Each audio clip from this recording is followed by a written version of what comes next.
ವೀಕ್ಷಕರೇ ನಮಸ್ಕಾರ. ನೀವು ನೋಡ್ತಾ ಇದ್ದೀರಾ ನ್ಯೂಸ್ 18 ಡಿಜಿಟಲ್. ನಾನು ದರ್ಶನ್ ನಾಯಕ್, ಉತ್ತರ ಕನ್ನಡ ಜಿಲ್ಲಾ ವರದಿಗಾರ. ಉತ್ತರ ಕನ್ನಡ ಜಿಲ್ಲೆಯ ಕಾರವಾರವನ್ನ ಕರ್ನಾಟಕದ ಕಾಶ್ಮೀರ ಅಂತ ಕರೀತಾರೆ.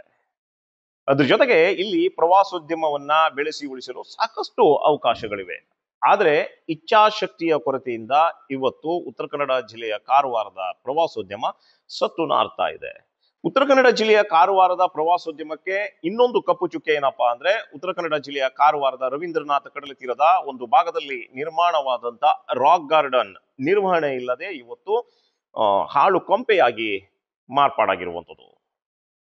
ಕಳೆದ 2017-18ರಲ್ಲಿ ಉತ್ತರ ಕನ್ನಡ ಜಿಲ್ಲೆಯ ಕಾರವಾರದ ರವೀಂದ್ರನಾಥ ಕಡಲ ತೀರದ ಒಂದು ಭಾಗದಲ್ಲಿ ರಾಕ್ ಗಾರ್ಡನ್ ಅನ್ನ ನಿರ್ಮಾಣ ಮಾಡಲಾಗಿತ್ತು. ಇದು ಕೇವಲ ಗಾರ್ಡನ್ ಆಗಿರದೆ ಉತ್ತರ ಕನ್ನಡ ಜಿಲ್ಲೆಯ ಬುಡಕಟ್ಟು ಜನಾಂಗದವರ ಜೀವನ ಶೈಲಿ, ಅದ್ರ ಜೊತೆಗೆ ಅವರ ಸಾಂಪ್ರದಾಯಿಕ ಉಡುಗೆ ತೊಡುಗೆಗಳು, ಜೊತೆಗೆ ಅವರ ಕಲೆಯನ್ನ ಬಿಂಬಿಸುವಂತ ಒಂದು ಕಲಾಕೃತಿಯನ್ನ ನಿರ್ಮಾಣ ಮಾಡಲಾಗಿತ್ತು. ಆ ಮೂಲಕ ಪ್ರವಾಸಿಗರನ್ನ ಸೆಳೆದು ಉತ್ತರ ಕನ್ನಡ ಜಿಲ್ಲೆಯ ಬುಡಕಟ್ಟು ಜನಾಂಗದವರ ಇತಿಹಾಸವನ್ನ ತಿಳಿಸುವಂತ ಒಂದು ಪ್ರಯತ್ನವನ್ನ ಮಾಡಲಾಗಿತ್ತು. ಈ ಪ್ರಯತ್ನಕ್ಕೆ ತಕ್ಕಂತೆ ಯಶಸ್ಸನ್ನ ಕೂಡ ಕಾಣಲಾಗಿತ್ತು ಅಂದಿನ ಜಿಲ್ಲಾಡಳಿತ.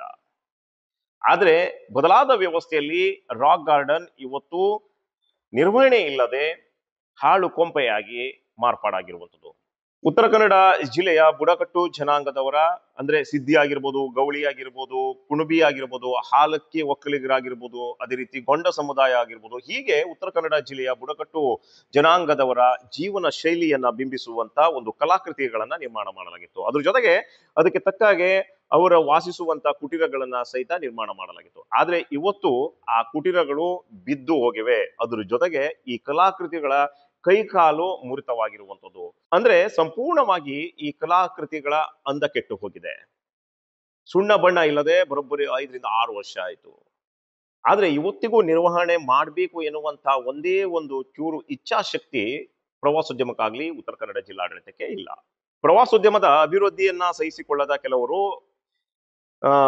CRZ ವ್ಯಾಪ್ತಿಯಲ್ಲಿ ಇದು ಬರುತ್ತೆ ಎನ್ನುವಂತ ಬಗ್ಗೆ ನ್ಯಾಯಾಲಯದಲ್ಲಿ ಮೊರೆ ಹೋಗಿದ್ರು. ಅದಾದ ನಂತರ ಜಿಲ್ಲಾಡಳಿತ ಕೂಡ ಇದರ ಅಭಿವೃದ್ಧಿ ಆಗಿರ್ಬೋದು, ಅದ್ರ ಜೊತೆಗೆ ಇದರ ನಿರ್ವಹಣೆ ಆಗಿರ್ಬೋದು ಕೈ ಬಿಟ್ಟಿತ್ತು. ಹಾಗೆ ಪ್ರವಾಸೋದ್ಯಮ ಇಲಾಖೆ ಕೂಡ ಇದರ ಅಭಿವೃದ್ಧಿ ಮತ್ತು ನಿರ್ವಹಣೆಯನ್ನ ಕೈ ಬಿಟ್ಟಿತ್ತು. ವೀಕ್ಷಕರೇ, ಉತ್ತರ ಕನ್ನಡ ಜಿಲ್ಲೆಯ ಬುಡಕಟ್ಟು ಜನಾಂಗದವರಲ್ಲಿ ಅವರದೇ ಆದಂತ ಒಂದು ವಿಶೇಷತೆ ಇದೆ. ಅದರಲ್ಲೂ ಗೌಳಿ ಆಗಿರ್ಬೋದು, ಸಿದ್ಧಿ ಆಗಿರ್ಬೋದು, ಹಾಗೆ ಕುಣಬಿ ಆಗಿರ್ಬೋದು, ಹಾಲಕ್ಕಿ ಒಕ್ಕಲಿಗರಾಗಿರ್ಬೋದು, ಇವರ ಜಾನಪದ ಕಲೆ, ಅದ್ರ ಜೊತೆಗೆ ಇವರು ಹಬ್ಬ ಹರಿದಿನಗಳಲ್ಲಿ ಇವರ ಧಾರ್ಮಿಕ ಕಾರ್ಯಗಳು ವಿಶಿಷ್ಟ ಮತ್ತು ವಿಭಿನ್ನವಾಗಿರುತ್ತೆ.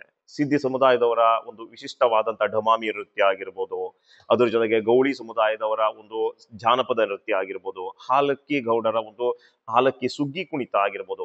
ಹೀಗೆ ಈ ಎಲ್ಲಾ ವಿಶೇಷತೆಯನ್ನ ಕೇವಲ ಉತ್ತರ ಕನ್ನಡ ಜಿಲ್ಲೆಯ 4 ಚೌಕಟ್ಟಿನಲ್ಲಿ ಕಾಣಬಾರದು. ಇದು ರಾಜ್ಯ ಮತ್ತು ರಾಷ್ಟ್ರೀಯ ಮಟ್ಟದ ಪ್ರವಾಸಿಗರಿಗೆ ಇದರ ಇತಿಹಾಸ ಗೊತ್ತಾಗಬೇಕು. ಹಾಗೆ ಬಂದಂತ ಪ್ರವಾಸಿಗರು ಇದರ ವಿಶೇಷತೆಯನ್ನ ತಿಳಿಬೇಕು ಎನ್ನುವಂತ ಒಂದು ನಿಟ್ಟಿನಲ್ಲಿ ಉತ್ತರ ಕನ್ನಡ ಜಿಲ್ಲಾಡಳಿತ 2017 ಮತ್ತು 18ರ ಸಂದರ್ಭದಲ್ಲಿ ಈ ರಾಕ್ ಗಾರ್ಡನ್ ಅನ್ನ ನಿರ್ಮಾಣ ಮಾಡಿ, ರಾಕ್ ಗಾರ್ಡನಿನಲ್ಲಿ ಉತ್ತರ ಕನ್ನಡ ಜಿಲ್ಲೆಯ ಬುಡಕಟ್ಟು ಜನಾಂಗದವರ ವಿಶೇಷತೆ ಮತ್ತು ಅವರ ಆಚಾರ ವಿಚಾರಗಳನ್ನ ತೋರ್ಪಡಿಸುವಂತ ಕಲಾಕೃತಿಗಳನ್ನ ಇಲ್ಲಿ ನಿರ್ಮಾಣ ಮಾಡಲಾಗಿತ್ತು.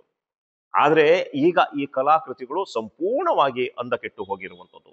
ಒಂದೊಂದು ಕಲಾಕೃತಿಗಳ ಕೈ ಮತ್ತು ಕಾಲುಗಳು ಮುರಿತಕ್ಕೊಳಗಾಗಿರುವಂಥದ್ದು, ಅದ್ರ ಜೊತೆಗೆ ಸುಣ್ಣ ಬಣ್ಣ ಇಲ್ಲದೆ ಇದರ ಮೇಲೆ ಹಕ್ಕಿಗಳ ಹಿಕ್ಕೆಗಳು ಬಿದ್ದು ಸಂಪೂರ್ಣವಾಗಿ ಅಂದ ಕೆಟ್ಟು ಹೋಗಿರುವಂಥದ್ದು.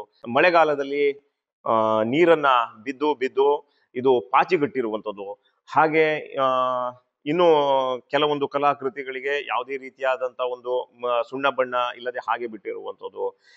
ಅದ್ರ ಜೊತೆಗೆ ಇವರದೇ ಆದಂತ ಒಂದು ಸಂಪ್ರದಾಯದ ಕುಟೀರಗಳನ್ನ ನಿರ್ಮಾಣ ಮಾಡಲಾಗಿತ್ತು. ಈ ಕುಟೀರಗಳು ಇವತ್ತು ಬಿದ್ದೋಗಿರುವಂತ ಒಂದು ಪರಿಸ್ಥಿತಿಗೆ ಬಂದಿರುವಂಥದ್ದು. ಅದ್ರ ಜೊತೆಗೆ ಸುತ್ತಮುತ್ತಲೂ ಸಾಕಷ್ಟು ಗಿಡ ಗಂಟೆಗಳು ಬೆಳೆದುಕೊಂಡು ಇದೊಂದು ಕಾಡಿನ ರೂಪದಲ್ಲಿ ಈಗ ಭಾಸವಾಗ್ತಾ ಇರುವಂಥದ್ದು. ಹಾಗೆ ಕಲಾಕೃತಿಗಳು ಎಲ್ಲವೂ ಕೂಡ ಇವತ್ತು ಬಿದ್ದು ಹೋಗಿರುವಂಥದ್ದು. ಈ ಹಿನ್ನೆಲೆಯಲ್ಲಿ ಇದನ್ನ ನಿರ್ವಹಣೆ ಮಾಡಬೇಕಾದಂತ ಜವಾಬ್ದಾರಿ ಪ್ರವಾಸೋದ್ಯಮ ಇಲಾಖೆ ಮತ್ತು ಉತ್ತರ ಕನ್ನಡ ಜಿಲ್ಲಾಡಳಿತದಾಗಿತ್ತು.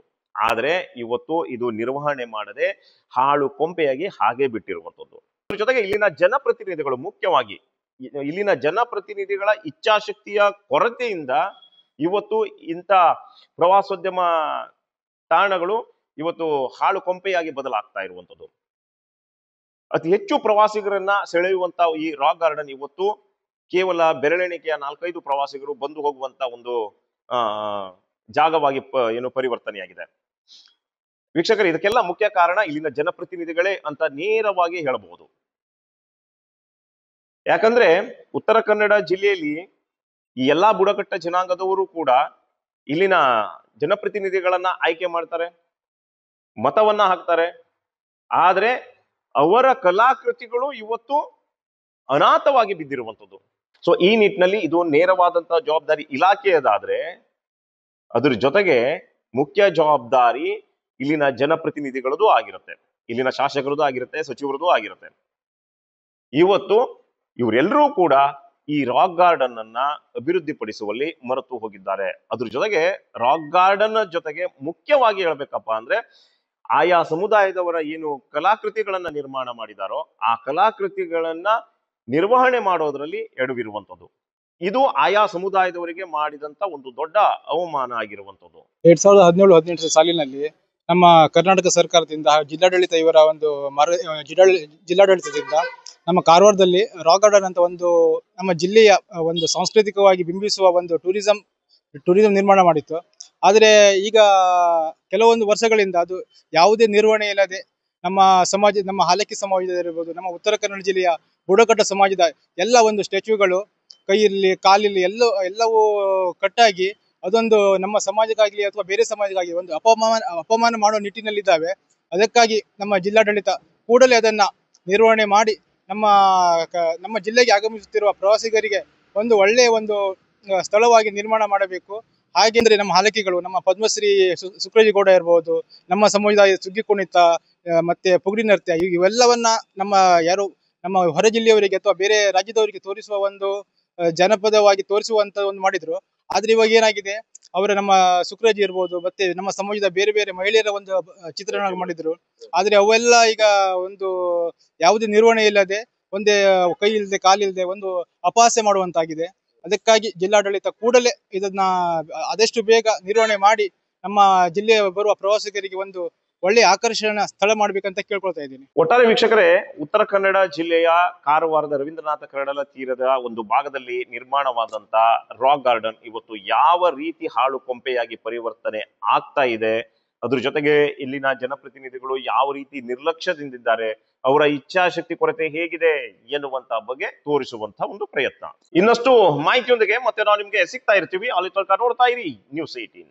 ನಿರ್ಭೀತ, ನಿಷ್ಪಕ್ಷಪಾತ, ವಿಶ್ವಾಸಾರ್ಹ ಸುದ್ದಿಗಳಿಗೆ ಹೆಸರಾಗಿರುವ ನ್ಯೂಸ್ 18 ಕನ್ನಡ ಈಗ ಆಪ್ನಲ್ಲೂ ಲಭ್ಯವಿದೆ. ದಯವಿಟ್ಟು ಇಲ್ಲಿರುವ QR ಕೋಡ್ನ ಸ್ಕ್ಯಾನ್ ಮಾಡಿಕೊಂಡು ಆಪ್ ಡೌನ್ಲೋಡ್ ಮಾಡೋದಕ್ಕೆ ಮರಿಬೇಡಿ. ನಿಮ್ಮ ಬೆಂಬಲ ಹೀಗೆ ಸದಾ ನಮ್ಮೊಂದಿಗಿರಲಿ. ಧನ್ಯವಾದ.